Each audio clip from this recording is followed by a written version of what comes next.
Hey there, welcome to Mounjaro and Me, Volume 3. This instalment we're going to explore my fabulous 3-week weight loss of £15 and what I did to get there.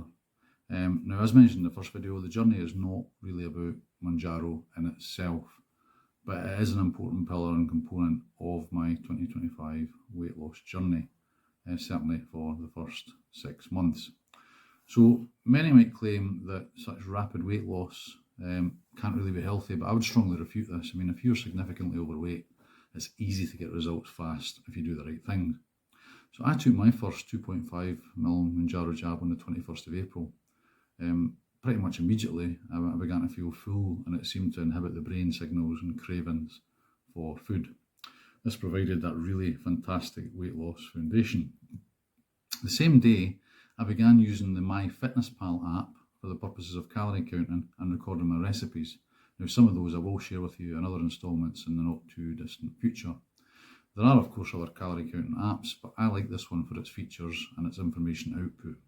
I can also link my smart scales to the app and my phone's health app as well, so it's really good. Something else I mentioned in my previous content is that calorie deficit is king, so I set out to ensure that I never exceeded my daily calorie intake. The next thing I did in week 1 was a 3.5 day egg fast. Now, some of you might have heard of egg fasting, some of you might not. Those of you who haven't, you essentially live off 3 main ingredients, which are eggs, of course, a cheese or cheeses of your choice, and grass-fed butter. I'm going to do an egg fast specific video in the coming days, but the purpose of trying the egg fast was that on a 3 to 5 day egg fast, you can lose up to 10 or 11 pounds. So for me, it was a really good kickstarter. If you like, or you can even tolerate eggs, this is really worth a try. It's not without its problems, but I will talk about that in the egg fasting video. What I will say here though is get plenty of fibre into you before you start an egg fast and immediately after you complete it. For my egg fast, I ate the same thing each day. So I had soft boiled eggs with grass-fed butter, a bit of black pepper and turmeric in there. And the reason I went for the soft boiled eggs is they keep more of the nutrients, so they are the healthiest option. I then had 2 boiled eggs for lunch, and at dinner time I had a 3 egg omelette with grass-fed butter and mozzarella cheese.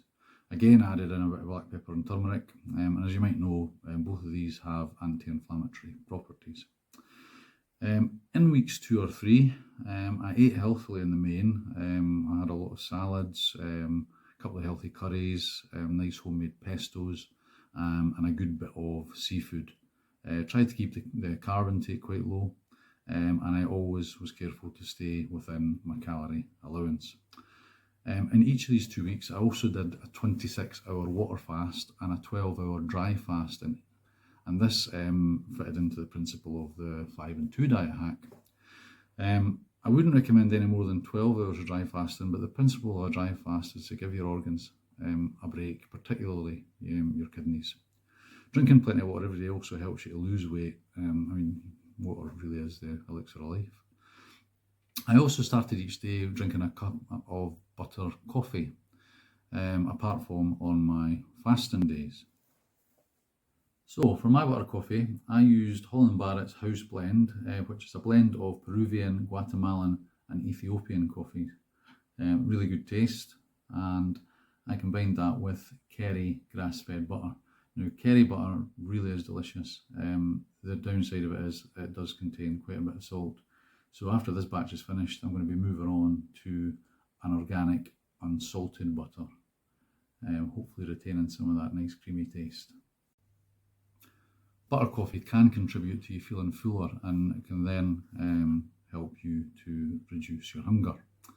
Finally, in terms of the calorie intake, I drank 2 tablespoonfuls of apple cider vinegar in a glass of water half an hour before bed each night, and just before I went to bed, a tablespoon of organic olive oil, both of which can contribute to weight loss. So there is research to say that apple cider vinegar drinks can assist weight loss, and some say it reduces your body fat. Now, this is contentious, so you can read up on that and decide if you want to include it in your own journey, but I am definitely going to stick with it for now. Apple cider vinegar has so many positive applications, and it's been used as a health tonic for literally thousands of years. Drinking organic extra virgin olive oil provides healthy fats without the sugars. The monounsaturated fatty acids in olive oil help the body convert stored fats into usable energy and potentially reduce fat storage. Now, during this 3-week window, there was an albeit lovely hindrance to the weight loss endeavour. My partner and I had a lovely 5-day road trip with lots of seafood and not an insignificant amount of alcohol. The Mounjaro definitely helped to regulate my food and drink intake during this lovely trip, just as well.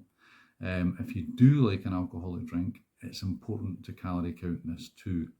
There will be a video about drinking alcohol on a weight loss journey later next week. So I started my weight loss journey at 18 stone, 2 pounds. Remember this guy? So at my 3-week weigh-in, my weight was, of course, 17 stone and 1 pound. Now, I know that some of you with good attention to detail will pick up on the different scales used in those 2 photographs. This is because I divide my time between Glasgow and Belfast. Different scales might be calibrated differently, of course, but both scales are good brands. They have a high level of accuracy, so I trust the results. You might also recall from the first video, we took some baseline body measurements. So these were the starting measurements, and here are the 3-week measurements, which are as follows. So you can see where in the body weight loss is happening, and the key improvement areas here are definitely in the stomach area, as you might expect, but there are small gains almost everywhere. So I hope that you've enjoyed this video and you found it helpful and informative. Please subscribe to the channel. Also, if you can give me a like to help the YouTube algorithm, and share the video with anyone who might be interested in or contemplating weight loss. Click on the bell, of course, and you'll be notified of new content.